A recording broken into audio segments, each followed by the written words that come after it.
What's Dom been looking like this past week? Does he look sharp? He looks good. Got a spring in his step again. Had a good week of practice. Looking forward to having him back. Yeah, what does he add to the group? Just he's such a competitor, big body. He's been a leader even when he hasn't been playing. He's always a guy that rallies the group. And I remember sitting in the office and we said we're going to take some short-term pains for some long-term gain and make sure that he gets his body right for the home stretch. And we're hoping it all works out that way.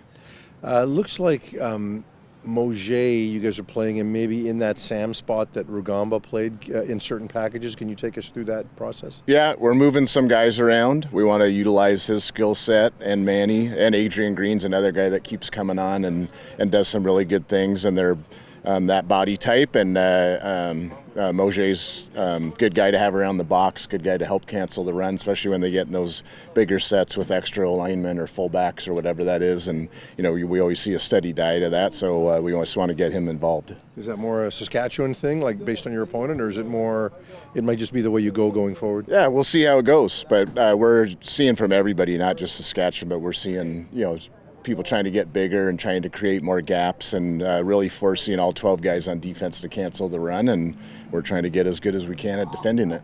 Their D-line has at times caused some matchup problems for you guys up front.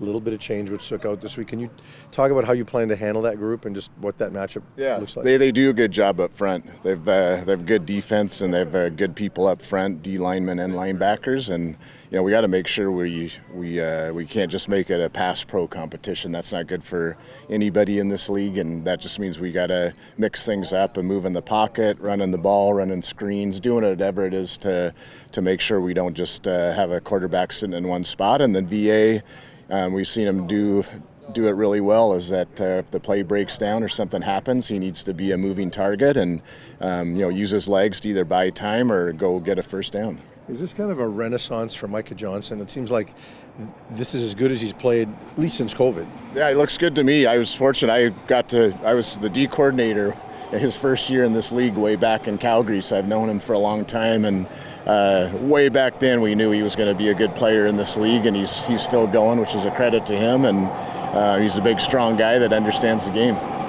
Last one for me is VA. He had the one big interception game earlier, but up until then, he was clean again and got rid of that. Now we've seen a bit of it in multiple games. Is there a trend as to why it's happening? Is there a specific thing, or is it like how do you see the interceptions of late? No, he needs to stay aggressive and keep playing, and obviously we don't want to throw interceptions, and he doesn't, but at the same time I don't want him to play perfect. I don't think players play well if they're trying to be perfect with everything, so we want to make good decisions and make them fast. And we talk about being mostly right and fast as opposed to second guessing and that. So we'll do our best to take care of the ball. That's obviously very important, but also we need to make each other right when something goes wrong. How important was it for you guys to get the run game on track at this time of year, last game out? It's big. We talked last week about needing to get more out of the running back position, whatever that means, from pass pro to running the ball to getting the ball in his hands out of the backfield. And we said to Smoke, we need more out of you, but we also needed to help him out with blocking and play calls and all that stuff. So, this is the time of year, not just that, but everybody, you're trying to get the most out of everybody so you can be clicking on all cylinders. And prize at the end of this game, a home playoff date, is that something that creeps into your mind, or is it something you're focusing on the task at hand? Yeah, we're well aware of it. The goal for us every week is to play really well, play good football. And then see what happens. That really is. You never have control of the outcome. You have control of the odds of what the outcome is going to be, but you don't have control of the outcome. So we just talk about playing really well and playing fast, and that is goal number 2. Goal number 1 for any team in this league in the regular season is playoffs. Number 2 is a home playoff game, and we got a chance to do it this week. You see what's going on in Toronto with Winnipeg. I mean, obviously a weird situation having 5 weeks before your next meaningful game if you're the Argos, and a lot of anticipation, Toronto, Winnipeg, and now Chad's going to sit. Like, you're a coach, you live in that world, so talk a bit about those decisions, even though you probably never clinched 6 weeks early. Yeah, not 6 weeks. Have done it where you got to make decisions where you play a game that's meaningless in the standings, and that's a tough one to go that long, but I don't think they'd rather have it anyway. If they told us we were in first place right now, we'd take it. So they know what they're doing.